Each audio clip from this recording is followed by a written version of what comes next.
Okay, reading the law of God. We're often asked, what difference does it make? Society and the world at large is doing much better than with their new legislation and communist manifestos and brainwashing in the news and using trigger speeches to get people to believe what they tell them. And yet here's the creator of the universe who's given us a very simple outline of what we're required to do to possess all the blessings and none of the cursings that come upon humanity from their iniquity or their sin.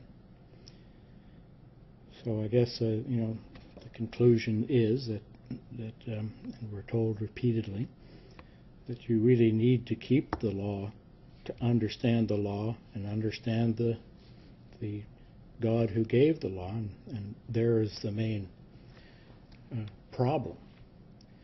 So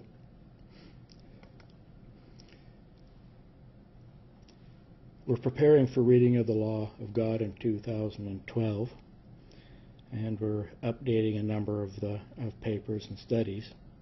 So I'll just give this as a bit of an overview, because Christ told everyone, in fact, that everything written about him in the law of Moses, is generally the first 5 books of the Bible, the prophets and the Psalms must be fulfilled. So when we're talking about the law of God, that is also the instructions, we're talking about the whole Old Testament here. So now we're preparing over the next 18 months or so, 2 years, to read the law or instructions, in Hebrew the Torah of God, in the 7th or Sabbath year of 2012. Now in the early 1990s, many people who were enamored by rabbinical Judaism declared that it was Deuteronomy that was to be read for the purpose of reading the law, and also were claiming that it was to be read on the last great day and then have a discussion about it.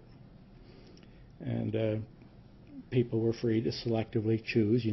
All these groups could agree to disagree.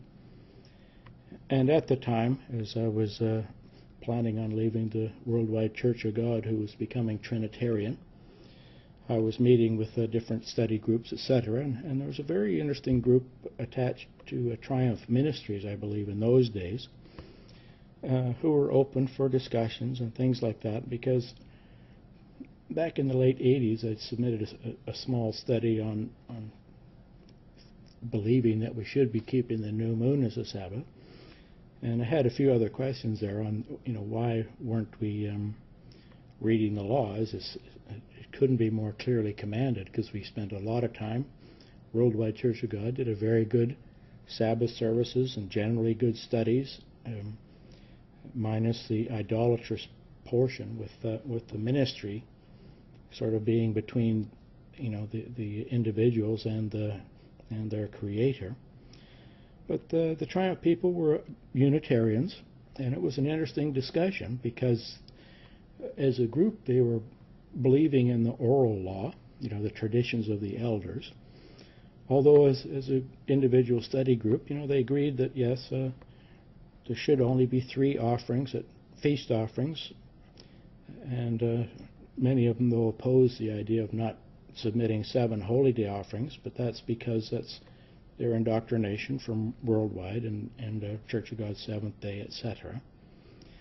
And yet they also agreed that perhaps they shouldn't be making offerings on the Day of Atonement, because that was related to the upkeep of the physical temple, and Jesus Christ either paid the penalty for it or he didn't. So submitting a $50 offering on the Day of Atonement instead of accepting Christ's sacrifice seemed that the people were thinking physically about a spiritual application of the law of God.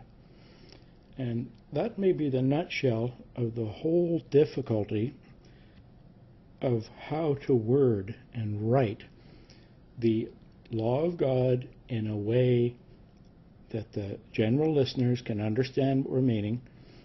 We're not responsible for what anyone believes. That's their responsibility. They have to know what they believe and why. It's our responsibility to write it in a way that's discernible, so there's no point in using 50% of a paper having $50 words that no one knows what the heck you're talking about. So, as papers are being prepared, the divorce and marriage papers are important, Eloah and the name of God and these other ones that we can hopefully get fixed, prepared for at least for tabernacles. All this is important. And Deuteronomy is a very useful summary. Absolutely it is. And it's totally inadequate for the task of explaining or expounding the outline of the law of God. Christ said that everything must be written about him in the law of Moses, Psalms, and the prophets must be fulfilled. So you have to have the understanding of the whole Tanakh, what we're calling the whole Old Testament. So you can see that in Luke 24:44. He said to them, "These are my words which I spoke to you while I was with you, that all the things which are written about me in the law of Moses, the Psalms, and the prophets must be fulfilled." Now, to understand this Tanakh, the plan of God, which he has for all of his physical creation, well, all of his creation, spiritual as well, is how he wishes for you to live.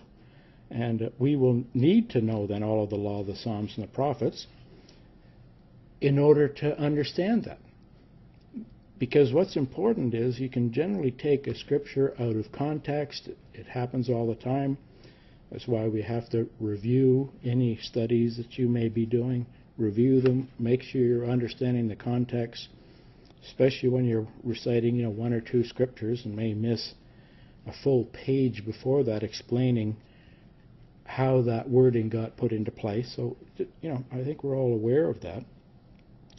So just keep that in mind, because, you see, I'm not sure we should all understand our Creator correctly. Understand Him, His mind, His will in your life, and how to apply this law, which is in place for our benefit. It's not in place to make us all miserable. As a people, we generally keep the laws of the nations that don't conflict with the law of God, and where they conflict, we refuse to keep them. We don't keep them. Census is an interesting one that's coming in the news, and the Almighty said there's no census to be permitted. So the last time they were here, I asked for, there was actually as a waiver, because when the government individuals turn up on your doorstep, they often represent things incorrectly and threaten you with jail or flogging or some other horrible thing. And I asked this lady for the waiver. I said, well, I understood you were obligated to carry it with you, so if you're asked, you could be given it. And so she stomped off and didn't return, though. So we keep basically the rules of the nations that don't conflict with the laws of God. And the reason is this, because this often is misunderstood as well. When God said, you build a house, at the time in ancient Israel, it had a flat top, you are commanded to put a parapet around it, so that people who are up on the roof, they may be sleeping up on there in the summertime, etc., can't fall off and die or be seriously injured. So you don't need to have every single thing related to the safety of individuals on your property, on your home, to understand that you put a fence around holes that you're digging in the lawn. You don't have to put a fence around a naturally occurring punch bowl or something, but it would be beneficial. But you see that we get rules in the nations we're in. I mean, if we have decided that with cars and trucks that we're all going to drive on the right, it would be better if everybody complied and drove on the right-hand side of the road. And if you go over to England for a visit, it would be much better if you drove on the left-hand side of the road.